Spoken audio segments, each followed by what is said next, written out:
السلام عليكم. النهارده يا حبايبي اولا وحشتوني جدا.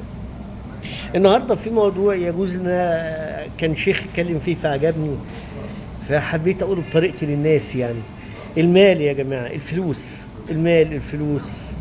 المال على فكره، المال في حد ذاته ما هوش حرام، لكن المال السعي وراه، السعي ورا المال يعني بطريقه سيئه، وان المال يغير من البني ادم، هو ده الحرام.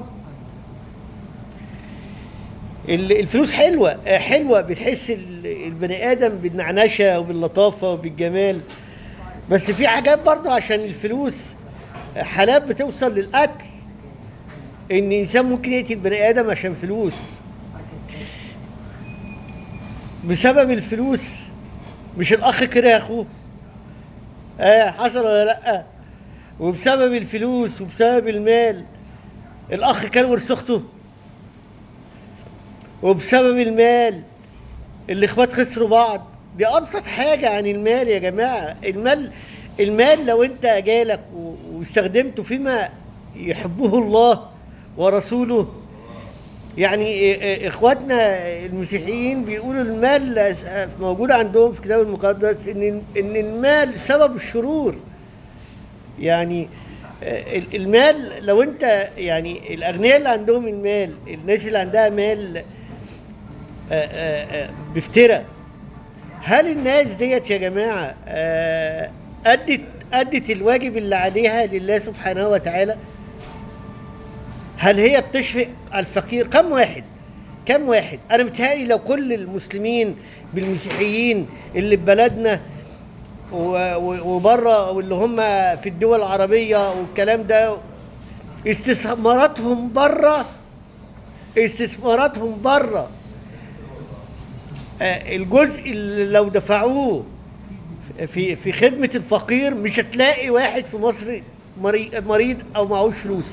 مش هتلاقي واحد في سوريا، في السعودية، لا بلاش السعودية، في الجزائر، في فلسطين، في الأردن، في تونس، في المغرب، في الصومال، في جيبوتي، مش مرتاح ماديا. الناس دماغها راحت فين؟ المال اللي هو اللطيف ده، مش هو زرع الحقد وزرع الحسد وزرع الطاغينه بين الاخوات وبعضهم. بقى مش انا بقول الاخوات دول اقرب ناس، لكن هو زرع الكره بين الناس كلها. صح؟ مش بسبب المال ده الواحد ممكن يخون وطنه؟ مش بسبب المال ده ممكن تقتل، ممكن تسرق، ممكن تنهب، ممكن ناس بتبيع عرضها بسبب المال. وتلاقي الاب وحاجات زي كده، بنتفاجئ ان بسبب المال مشغل عياله في حاجه غلط، او بناته. مش كل ده المال. طيب مش بسبب المال بنبيع ديننا، بنبيع مبادئنا. هو ده المال يا جماعه. لا اله الا الله. الموضوع كبير وواسع. مش بسبب المال ده عشان الناس تكسب يغشوا في الميزان. مش بسبب المال دوت الزوجة بتطلق من زوجها والزوج بيطلق مراته من طلبات. مش سبب المال ده ساعات الأبهات بيتفشوا عشان يعني مش عارفين يصرفوا على عيالهم وموقفهم ازاي الزفت. مش بسبب المال بقى في توك توك ويوتيوب، والبنات يعني الواحد والله بيشفق عليهم. اكيد هم طالعين يعملوا كده من الحاجه للمال، ان واحده تقعد ترقص وتعرف نفسها وتقول كلام، واحده عن والله يا جماعه واحده طلعت تاكل براز علشان خاطر المال، براز حصان او جاموس انا ما اعرفش، يعني عشان خاطر ان هي تجيب مشاهدات. مش هو المال بيعمل كل ده؟ مش المال ده اللي صنع الجبابره والطواغيت؟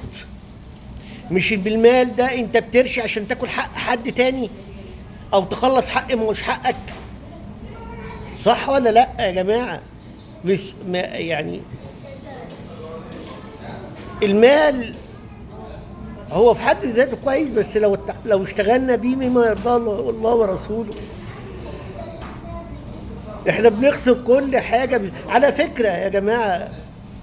بص، انت مش هتاخد في حياتك غير، حتى لو معاك مليارات، غير الرزق اللي ربنا كتبه لك، والباقي يتمتعوا بالورثه. والورثه هيجوا ياخدوا من المال ده اللي ربنا كتبه لهم في حياتهم، ويبقى الناس تانيين. وفي نفس الوقت هو ربنا يسألك عليه في القبر. يعني ما تبقى ما انت فاكر هيقول لك مالك فيما اتيته وفيما اصرفته. صرفته في ايه؟ مش ده المال؟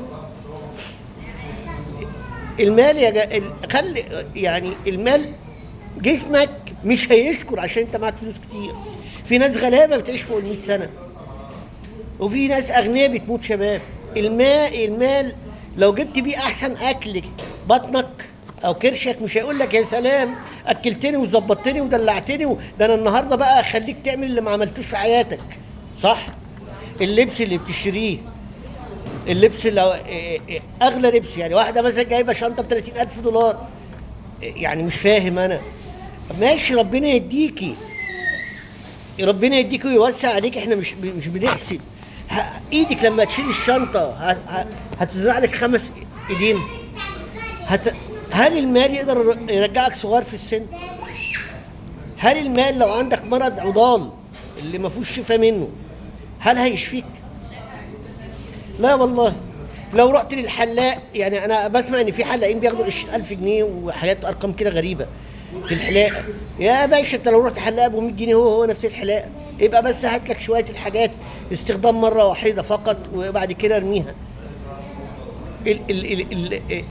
والله التجار دلوقتي في السوق، في بعض الناس بيغشوا في المواد وبيغشوا من اجل المال، وما عندوش مشكله ان الناس دي تتصاب ولا يحصل لها اي مرض بسبب جبروته.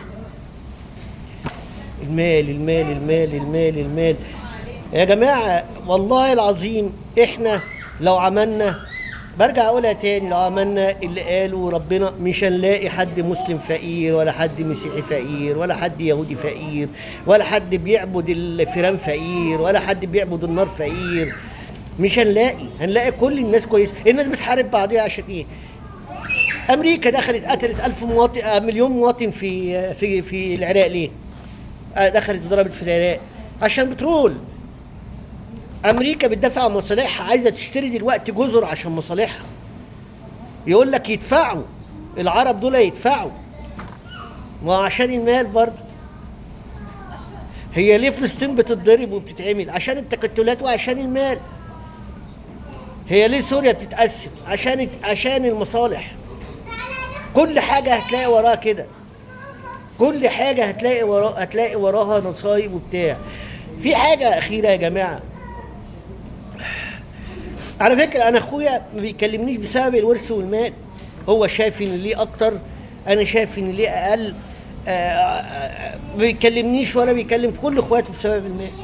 انا مش بقول حاجه، ممكن يكون معاه صح، ممكن انا اكون صح، بس شفتوا المال بعد ما كنا صغيرين وبنخاف على بعض وبناكل مع بعض في طبق واحد ومش عارف ايه، اما بقناش نكلم بعض. ولاده تقريبا ما يعرفوناش، يعني من الحاجات اللي بتحزن. وحاولت اكلمه، قال لي لا، لما ابقى عاوز ابقى اكلمك انا، ما تكلمنيش انت.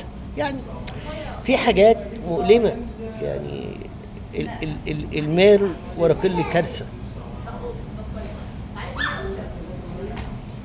هنفضل لحد كده امتى؟ مش عارفين. وبعدين يا جماعه برضه انا عايز اقول لكم حاجه، انتوا برضه احنا فينا مشكله، حتى توزيع المال بيتوزع بالمزاج. ربنا في القران الكريم قال والاقربون اولى. ابص الاقي واحد معاه فلوس كتير يوزعها على ناس غريبه. طب يا عم ما الاقربين اولى، والله ما هيجوا يشحتوا منك ولا يقولوا لك لو اديتهم مره. شوف الاقربون اولى، وبعد كده دور على الناس التانيه. ما كل واحد معاه ادى للاقربون، مش هيبقى في حد ولا محتاج حاجه. المال بيشتري التفاهه وبيشتري الوساخه، وبرضه يعمل حاجه كويسه، بس الحاجات الكويسه اقل. الحاجات الكويسه الصالحه اقل، بس الناس بتبقى مكروهه. زي الجنه والنار. النار حفت بالشهوات، والجنه حفت بالمكاره. الناس بتحس ان هي مكروهه، ان بتطلع. ممكن انا اروح اسهر في مكان ونقط الرقاصه ب 100,000 وبمليون جنيه. وعشان واحد غلبان عدى مثلا قدام شركتي اديله فوق دماغه، اديله 5 جنيه. يعني لو اديت انت كل شويه هتجيني، انت كل شويه هتقرفني، انت كل شويه. مع السلامه.